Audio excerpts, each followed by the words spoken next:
लेकिन हम समाज में देखते हैं बहुत कम लोग हैं जिनके ऊपर भगवत कृपा है। ज्यादा लोगों को मैंने देखा है, अब जमाना बदल गया है ना, बच्चों के हिसाब से चलना पड़ता है। इससे हमारे बच्चों के संस्कार खराब हो जाएंगे।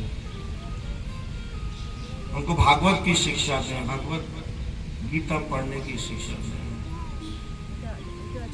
पुत्रवती युवती जग सोई, पुत्रवती युवती जग सोई, जासु सुत प्रभु भगत होई, जासु सुत प्रभु भगत होई। सुन जननी सोई सुत बड़भागी, सुन जननी सोई सुत बड़भागी,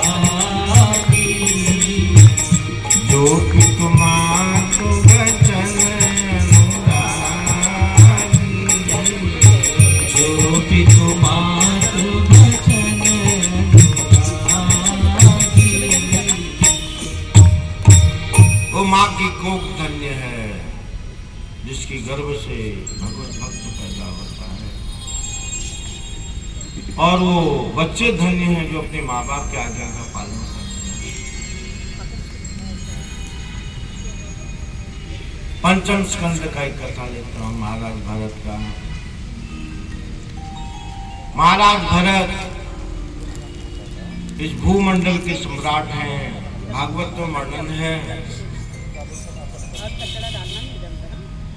4 पुत्र थे उनके। हमारे देश का नाम महाराज भरत के नाम से पड़ा।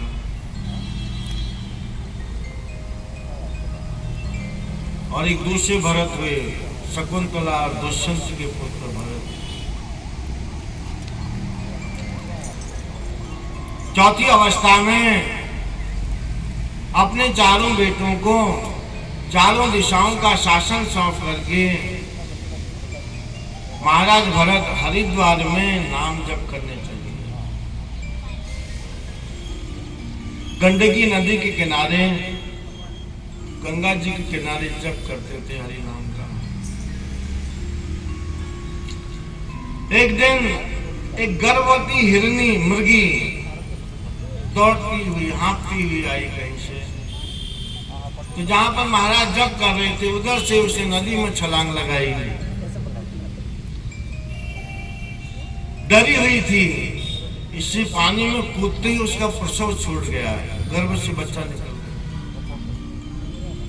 और मृगी मर गई और बह के चली गई। ये बच्चा पानी में तैर रहा था। महाराज भरत की दृष्टि इस पर पड़ी।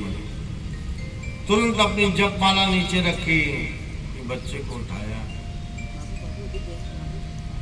मुंह से जाला निकाला, बदन साफ किया, अपने आश्रम में लेके आए, उसको दूध पिलाया और उसका पालन पोषण किया।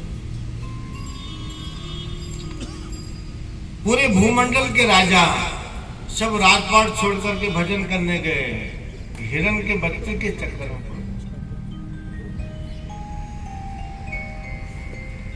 अच्छी तरह से लालन पालन करते हैं। पहले दिन भर जप करते थे हरि नाम, अब उनका जप आधा हो गया है, क्योंकि इसको नहलाना, धुलाना, खिलाना, पिलाना, घास चराना, थोड़ा उसके साथ खेल भी लेते थे।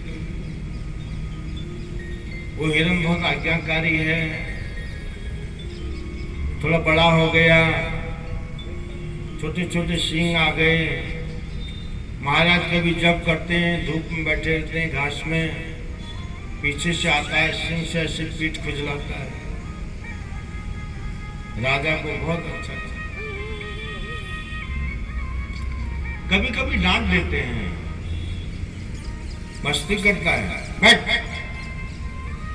बैठ जाता है और खुश हो जाते हैं। बहुत आज्ञाकारी है ना।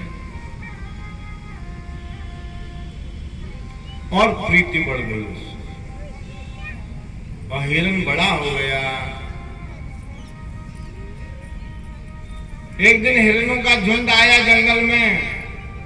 उसने देखा मेरी जात बिरादरी के लोग आए हैं, उनके साथ भाग गए। राजा को बता के भी नहीं गया मजा। यह ऐसा संसार है जैसे सेमर फूल, दिन दस के व्यवहार में झूठे रंग न भूल। संसार मतलब ही है। जब तक हिरण का काम था, छोटा था, राजा की शरण वाला। बड़ा हुआ, पूछ के भी नहीं गया जाऊं क्यों नहीं। और राजा बहुत दुखी हो गए। मेरा हिरण कहाँ गया होगा? किसी शेर ने तो उसे नहीं मार दिया होगा। चिंता